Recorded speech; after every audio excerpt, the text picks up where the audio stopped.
Hey y'all, we're going to be continuing reading the book Letters from Christopher, The Tragic Confessions of the Watts Family Murders by Sherilyn Cadle. Y'all, what can we say about this author and be nice about it? Shall we even be nice? She's like a wackadoodle-doo. You know what I'm saying? Like a fresh batch of banana pancakes. You know what I'm saying? Nuts. Moving on. We're going to be finishing the last 2 pages of chapter 7. Okay. With things being stressful and confusing while living a double life, Christopher felt God gave him 3 chances to turn around from the affair and the things he was planning in his mind. He had those chances to turn everything around, and none of these things would have happened. One evening, on his way to Nikki's house, he felt God's urging him to turn around and not do this. But he kept going, knowing the whole way there he should turn around and not go to her place. Oh my gosh, I felt like I just said the same thing like 3 to 5 times in the last 2-3 sentences. I can't take it. Okay. Whew. All of a sudden, his car started to skid like it was going to run off the road. He almost lost control, knowing immediately God was trying to turn him around. There was no other explanation for why he started to lose control of his car. He knew this was his first chance God gave him to get out of the situation. Christopher put it well when he said we always think something new feels better than the something old. Oh, geez.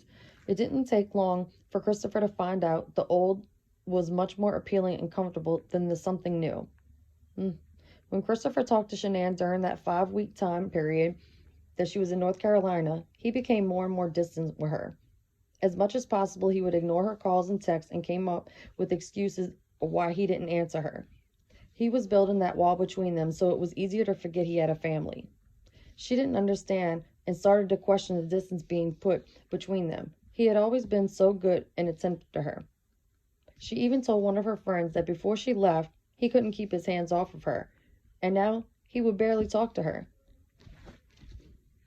I think she realized how much she loved Christopher and wanted to make things right between them. Had she taken the girls and gotten on a plane and gone home, it might have changed everything. That's not right to blame that. I don't like that.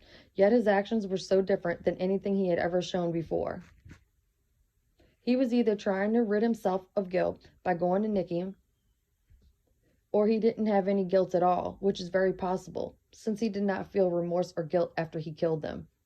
He was falling out of love with Shanann, and in its place were only the thoughts of trying to get rid of her and his kids.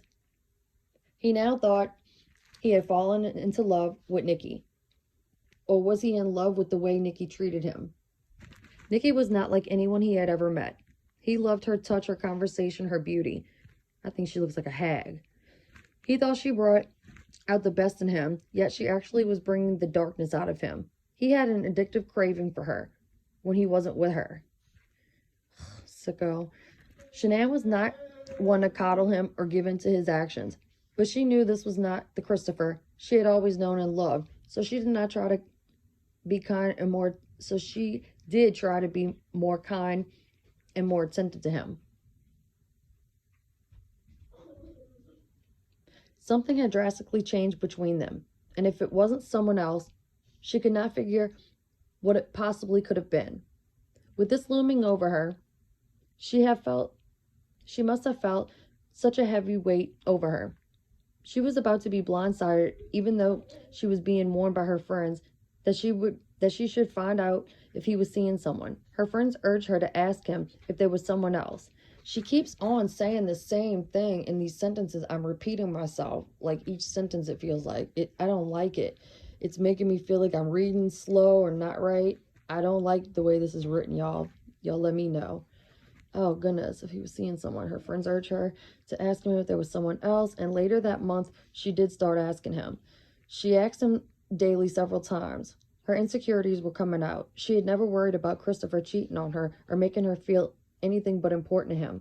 He would only answer he didn't know what was going on in his head, but no, there was no one else. Right, he kept lying. He kept making excuses for being tired, or would say he fell asleep early.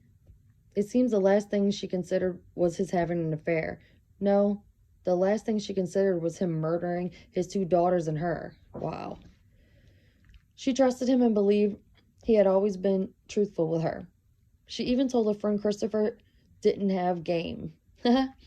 She did not think it was possible for him to love anyone but her. That's the kind of trust she had in him. That's the way he had always made her feel. And she made him feel the same, she thought. Son, what are you doing?